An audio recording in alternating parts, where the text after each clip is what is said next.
వీళ్ళేమో పైన కూర్చుంటారు. రేవంత్ రెడ్డి దంపతులు కోమటిరెడ్డి వెంకటరెడ్డి గారు, ఉత్తమ్ కుమార్ రెడ్డి గారు బలహీన వర్గాలకు చెందినటువంటి కొండా సురేఖను వాళ్ళ కాళ్ళ దగ్గర కూర్చుండబెట్టుకుంటారు.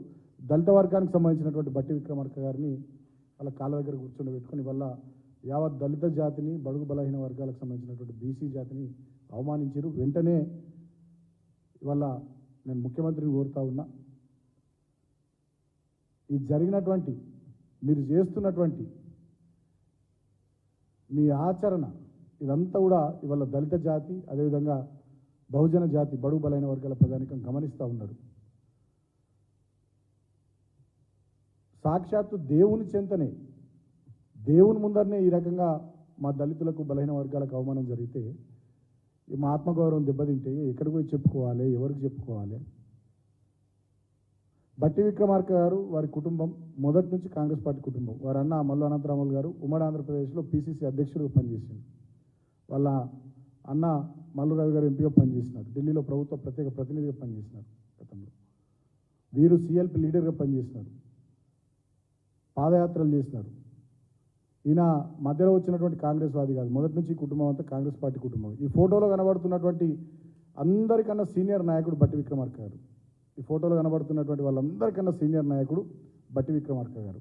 అలాంటి బట్టి విక్రమార్క గారిని ఇలా అవమానించడం అంటే డెఫినెట్గా ఇది కులం కోణంలోనే జరిగింది తప్ప ఇంకోటి కాదు. భారతదేశానికి స్వాతంత్రం 1947లో వచ్చింది, రాజ్యాంగం 1950లో వచ్చింది. 75 సంవత్సరాల స్వతంత్ర భారతదేశ చరిత్రలో ఇంకా ఈ రకంగా ఈ నయా దేశ్ముఖ్ల పరిపాలనలో ఇంకా మా దళిత జాతి, బడుగు బలహీన వర్గాల జాతి ఈ రకంగా ఈ వర్గాలకు రిప్రజెంటేటివ్స్గా ప్రభుత్వంలో భాగస్వాములై ఉన్నోళ్ళు వీళ్ళేం సామాన్యులు గారు. ఈ దళిత బహుజన వర్గాలకు ప్రభుత్వంలో రిప్రజెంటేటివ్స్గా, ప్రతినిధులుగా ఉన్నటువంటి వాళ్ళు, ప్రభుత్వాన్ని నడిపిస్తున్నటువంటి పెద్దల్లో వీరు కూడా భాగస్వామ్యులు. అటువంటి వీళ్ళనే వాళ్ళ కాళ్ళ దగ్గర కూర్చుండబెట్టుకున్నారంటే వీళ్ళ ఇక రాష్ట్రంలోని దళితులు, ఇక బీసీల పరిస్థితి ఏందో ఒకసారి ఆలోచన చేయమని నేను రాష్ట్ర ప్రజానీకానికి విజ్ఞప్తి చేస్తూ ఉన్నా. ఎంత అన్యాయం ఇది, ఎంత దుర్మార్గం ఇది. ఇన్నేళ్ల స్వతంత్ర భారత చరిత్రలో ఆత్మగౌరవం కోసం పోరాటం చేసి తెచ్చుకున్న ఈ తెలంగాణ రాష్ట్రంలో ఈ నయా దేశ్ముఖ్ల పరిపాలనలో దళిత జాతి, బలహీన వర్గాల జాతికి సంబంధించిన ప్రతినిధులు ప్రభుత్వంలో పెద్దలుగా భాగస్వామ్యం వహిస్తున్నటువంటి వాళ్ళు ఇవాళ వాళ్ళ ప్రభుత్వం రావడానికి బట్టి విక్రమార్క గారు ఎన్నో ప్రయత్నాలు చేశారు. వాళ్ళ పార్టీ అధికారంలోకి రావడానికి పోరాటాలు చేశారు, దశాబ్దాలుగా కష్టపడ్డారు. అటువంటి వ్యక్తిని కాళ్ళ దగ్గర కూర్చుండబెట్టుకోవడం యావత్ దళిత జాతిని, అదేవిధంగా బలహీన వర్గాల వారిని అవమానించినట్టుగానే మేము భావిస్తూ ఉన్నాం. ఖచ్చితంగా దీనికి తగిన రీతిలో దళిత సంఘాలు, బీసీ సంఘాలు అందరూ కూడా స్పందించాలి. ప్రజాస్వామ్యంలో ఉన్నటువంటి మౌలికమైనటువంటి సూత్రాల్ని అర్థం చేసుకున్నటువంటి ప్రతి ఒక్క మేధావి ఖచ్చితంగా దీని మీద స్పందించాలని చెప్పి సందర్భంగా నేను కోరుతా ఉన్నా. ఇంతకన్నా దుర్మార్గం ఇంకోటి ఉండదు. మనం చూస్తూ ఉన్నాం, ప్రభుత్వం వచ్చిన 3 నెలల నుంచి బట్టి విక్రమార్క గారి ఫోటో ప్రకటనల నుంచి మాయమైపోయింది. వారి ఫైనాన్స్ డిపార్ట్మెంట్, ఇప్పుడు వారి డిప్యూటీ సీఎం ఉండి ఫైనాన్స్ డిపార్ట్మెంట్, ఎనర్జీ డిపార్ట్మెంట్ 2 డిపార్ట్మెంట్లు చూస్తున్నారు. వారు ఉండరు, సీఎం రివ్యూ చేస్తారు, వారికి సంబంధం ఉండదు. ఫైనాన్స్ మినిస్టర్గా ఆయన రూపాయి రిలీజ్ చేయాలన్నా పాపం ఆయనకు అధికారం లేకుండా కత్తెర పెట్టేసారు ఎక్కడికక్కడ. చివరికి ఇవాళ దేవుని దగ్గర కూడా ఆయనను వీళ్ళ కాళ్ళ దగ్గర కూర్చుండబెట్టే పరిస్థితి వచ్చింది. అంటే ఏ రకంగా హ్యూమిలేట్ చేస్తూ ఉన్నారు, ఏ రకంగా అవమానపరుస్తూ ఉన్నారు, ఏ రకంగా అన్యాయం చేస్తూ ఉన్నారు, ఏ రకంగా ఆత్మగౌరవాన్ని దెబ్బతీస్తూ ఉన్నారు. అంటే ఇది కక్షతోని ఉద్దేశపూర్వకంగా ఈ రేవంత్ రెడ్డి అనేటటువంటి ముఖ్యమంత్రి చేసిన కార్యంగా నేను భావిస్తూ ఉన్నా. ఇదేదో అనుకోకుండా జరిగింది కాదు. మళ్ళీ మా ప్రెస్ మీట్ అయిపోగానే కాంగ్రెస్ పార్టీకి సంబంధించిన వాళ్ళు లేకపోతే వీళ్ళు వాళ్ళు ఎవరో ప్రెస్ మీట్ పెట్టి ఏదో ఇట్లా అట్లా మళ్ళీ మీరు సంజాయిషి చెప్పుకోవడము, మా మీద ఎదురుదాడి చేయడము, ఇది చేయకండి. ఇక ఇది చూసింది ఇప్పుడు ప్రపంచమంతా, ఇది చూసింది ప్రపంచమంతా, ఈ వీడియోని చూసింది, ఈ ఫోటోని చూసింది, అన్నిటినీ సమాజం అంతా గమనిస్తూ ఉంది. మళ్ళీ మీరేదో దీన్ని కప్పిపుచ్చే ప్రయత్నాలు, మసిపూసి మారేడుకాయ చేసే ప్రయత్నాలు, మా మీద ఎదురుదాడి చేసే ప్రయత్నాలు చేయకండి. మీ కాళ్ళ దగ్గర మా దళిత బిడ్డను కూర్చుండబెట్టుకున్నారు, మీ కాళ్ళ దగ్గర మా బలైన వర్గాల బిడ్డను కూర్చుండబెట్టుకున్నారు. వాళ్ళు ఎవరో సామాన్యులు గారు, మళ్ళా మంత్రులు, ప్రభుత్వంలో భాగస్వాములు ఉన్నటువంటి వాళ్ళు, మాకు ప్రతినిధులుగా ప్రభుత్వంలో ఉన్నటువంటి వాళ్ళు. మీకన్నా ముందు నుంచి ఆ కుటుంబం దశాబ్దాలుగా కాంగ్రెస్ పార్టీలో పనిచేస్తున్నటువంటి కుటుంబం, చాలా సీనియర్లు పార్టీలో. అటువంటి వ్యక్తికి ఇంత ఘోరమైనటువంటి అవమానం అంటే ఈ రాష్ట్రంలో ఏం జరుగుతూ ఉందో, పరిపాలన ఎట్లా కొనసాగుతూ ఉందో ఒకసారి రాష్ట్ర ప్రజల్ని కూడా ఆలోచించమని నేను విజ్ఞప్తి చేస్తూ ఉన్నా. బేషరతుగా ముఖ్యమంత్రి వెంటనే తక్షణమే ఈ జరిగిన సంఘటనకు బాధ్యత వహించి బేషరతుగా ఈ నయా దేశ్ముఖ్ రేవంత్ రెడ్డి తక్షణమే దళిత జాతికి, బహుజన జాతికి క్షమాపణ చెప్పాలని నేను డిమాండ్ చేస్తూ ఉన్నా. దళిత సంఘాలు, బీసీ సంఘాలు, మేధావులు అందరూ కూడా దీన్ని స్పందించాలని కూడా నేను కోరుతా ఉన్నా. ఇక మా మీద ఇంతెత్తు అంతెత్తు లేచే ఇక దొరల పాలనని మొన్నటిదాకా విమర్శించిన వాళ్ళు ఈ నయా దేశ్ముఖ్ పాలనలో వాళ్ళ కాళ్ళ దగ్గర దళితులను, బీసీలను కూర్చుండబెట్టి మంత్రులను, సాక్షాత్తుగా ఉప ముఖ్యమంత్రులను, మంత్రులను వాళ్ళ కాళ్ళ దగ్గర కూర్చుండబెట్టుకుంటున్నటువంటి ఈ నయా దేశ్ముఖ్ పరిపాలన నిర్వాకాన్ని ఎండగట్టాలని చెప్పి మేధావులందరికీ కూడా నేను విజ్ఞప్తి చేస్తూ ఉన్నా. ఎన్నడూ ఇట్లా లేదు, ఇది ఒక కొత్త సాంప్రదాయం.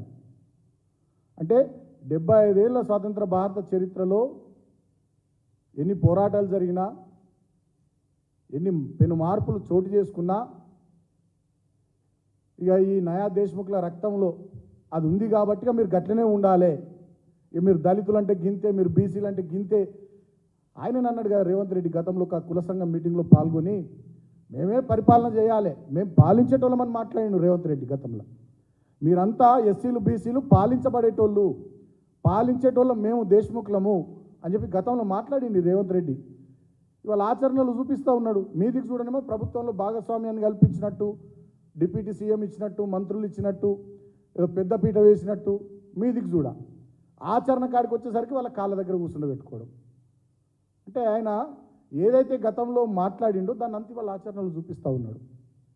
ఆయన నైజం నేను గతంలోనే చెప్పిన, విష్ణూరు రామచంద్రారెడ్డి, ఎర్రపాడు ప్రతాప్ రెడ్డి, ఆ దేశ్ముఖ్ల కోవలోనే ఈ నయా దేశ్ముఖ్ రేవంత్ రెడ్డి ఆలోచన, ఆచరణ, ఆయన నైజం, ఆయన పద్ధతి, ఆయన వ్యక్తిత్వం, ఆయన వ్యవహార శైలి అన్నీ అలాగే ఉన్నాయి.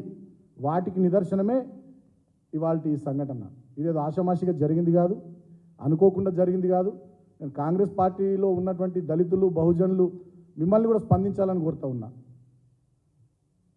పార్టీలో ఉన్నటువంటి వాళ్ళని కూడా స్పందించాలని కోరుతా ఉన్నా. కాంగ్రెస్ హైకమాండ్ కూడా దీని మీద స్పందించాలి డెఫినెట్గా. కాంగ్రెస్ జాతీయ పార్టీకి అధ్యక్షుడిగా ఒక దళితుని పెట్టినామని చెప్పి మీరు చెప్పుకోవడం కాదు. మరి ఇక్కడ దళిత ఉప ముఖ్యమంత్రికి ఈ స్థాయిలో అవమానం జరుగుతూ ఉంటే, మీరు మీదికి కూడా బొమ్మల్లాగా మా వాళ్ళని పెట్టుకొని ఈ స్థాయిలో అవమానిస్తూ ఉంటే ఏందన్నట్టు ఇది ఎటుపోతుంది ఈ సమాజం? ఈ టెక్నాలజీ యుగంలో, ప్రతి ఒక్కరి చేతిలో సెల్ ఫోన్ ఉన్నటువంటి ఈ యుగంలో, ప్రతి దళిత వర్గం ఇళ్లల్లో, బీసీ వర్గాల ఇళ్లలో చదువుకున్న పిల్లలు ఉన్నటువంటి ఈ రోజుల్లో మా వర్గాలకు సంబంధించినటువంటి మంత్రుల్ని ఈ స్థాయిలో అవమానించడం అంటే ఇది రాచరికపు ధోరణి తప్ప ఇంకోటి కాదు, అహంకారపూరిత వైఖరి తప్ప ఇంకోటి కాదు. నేను వెంటనే ముఖ్యమంత్రిని కోరుతా ఉన్నా, బేషరతుగా ఈ జరిగిన సంఘటనకు క్షమాపణ, దళిత జాతికి, బహుజన జాతికి క్షమాపణ చెప్పాలి. భవిష్యత్తులో ఇటువంటి జరగకుండా మీ ఆలోచన ధోరణిని, మీ పద్ధతిని, మీ వ్యవహార శైలిని మార్చుకోవాలని చెప్పి నేను ముఖ్యమంత్రి రేవంత్ రెడ్డికి తెలియజేస్తూ ఉన్నా.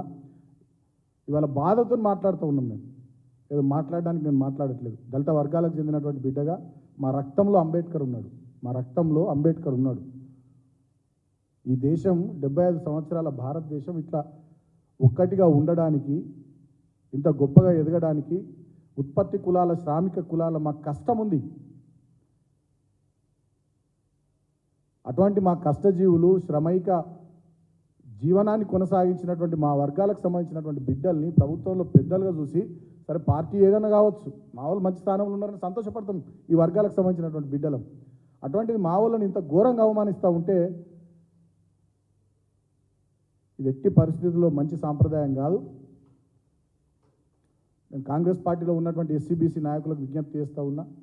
అదేవిధంగా ప్రోగ్రెసివ్ థింకర్స్ కాంగ్రెస్ పార్టీలో ఉండేటోళ్ళు కానీ, బయట సమాజంలో ఉండేటటువంటి వాళ్ళు కానీ అందరినీ కూడా నేను వేడుకుంటున్నా, విజ్ఞప్తి చేస్తూ ఉన్నా. ఇటువంటి రాచరికపు పద్ధతులు, ఈ దేశ్ముఖ్ ఆలోచన విధానాన్ని రేవంత్ రెడ్డి ఇట్లాగే కొనసాగించుకుంటూ పోతే భవిష్యత్తులో డెఫినెట్గా ఎస్సీ బీసీ వర్గాల నుంచి పెద్ద ఎత్తున తిరుగుబాటు తప్పదు అనేటటువంటి విషయాన్ని కూడా ఈ నయా దేశ్ముఖ్ రేవంత్ రెడ్డికి నేను హెచ్చరిస్తూ ఉన్నా. వెంటనే మేము డిమాండ్ చేస్తూ ఉన్నాం, బేషరతుగా ఈ జాతులకు క్షమాపణ చెప్పాలి. భవిష్యత్తులో ఇటువంటి జరగకుండా తన పద్ధతిని రేవంత్ రెడ్డి మార్చుకోవాలి. ఇప్పటికైనా ఈ రాష్ట్రంలో ఉన్న బడుగు బలహీన దళిత గిరిజన వర్గాల సోదరులు సోదరిమణులందరికీ నేను విజ్ఞప్తి చేస్తూ ఉన్నా, అర్థం చేసుకోండి ఈయన విధానాన్ని, ఈ నయా దేశ్ముఖ్ రేవంత్ రెడ్డి విధానాన్ని, ఆలోచనను, ఆయన పద్ధతిని, ఆయన వ్యవహారాన్ని, ఆయన వ్యక్తిత్వాన్ని అర్థం చేసుకోండి. ఇప్పుడు మనకి ఎక్కడైనా బాధ అనిపిస్తే పెద్ద మనుషుల దగ్గరికి వచ్చి చెప్పుకుంటాం, పెద్ద మనుషులకి బాధ అనిపిస్తే దేవుళ్ళ దగ్గరికి వచ్చి చెప్పుకుంటాం. దేవుని దగ్గర అవమానం జరిగిన తర్వాత ఎక్కడికి వచ్చి చెప్పుకున్నాడు, ఎవరికి చెప్పుకున్నాడు? సాక్షాత్తు లక్ష్మీ నరసింహస్వామి చెంతనే మా ఎస్సీ వర్గాలకు అవమానం జరిగి వాళ్ళు కాళ్ళ కింద మా మంత్రుల్ని కూర్చుండబెట్టుకుంటే, వాళ్ళ కాళ్ళ పక్కన మా మంత్రుల్ని కూర్చుండబెట్టుకుంటే ఈ ప్రభుత్వంలో మా వర్గాలకు న్యాయం జరుగుద్దా, మేలు కలుగుద్దా? అంటే ఇదెంత అణిచివేత ధోరణి, ఇదెంత ఫాసిస్టు వైఖరి, ఇదెంత అహంకార పూరిత వైఖరి, అంటే ఇది ఘోరమైనటువంటి అవమానం. ఇప్పటికైనా భవిష్యత్తులో ఇటువంటివి జరగకుండా తన పద్ధతిని రేవంత్ రెడ్డి మార్చుకోవాలి. బేషరతుగా ఈ సంఘటన మీద దళిత జాతికి, బహుజన జాతికి క్షమాపణ చెప్పాలి. ఇక దీని మీద మేము ప్రెస్ మీట్ మాట్లాడినామని, సోషల్ మీడియాలో ఇంకోరు స్పందించిరని మళ్ళీ ఎదురుదాడి చేయడము, ఏదో మసుబూసి మారేడుకాయ చేయడము, వాళ్ళతో వీళ్ళతో మాట్లాడియడము, ఇక అవ్వద్దు. మళ్ళా జరిగింది సంఘటన, ప్రపంచం అంతా చూసింది, ఇట్లెక్కడ జరగదు. నాకు తెలిసి భారతదేశ చరిత్రలో ఇది మొట్టమొదటిసారి అనుకుంటున్నా, నాకు తెలిసి భారతదేశ చరిత్రలో ఇది మొట్టమొదటిసారి అనుకుంటున్నా నాకు తెలిసి.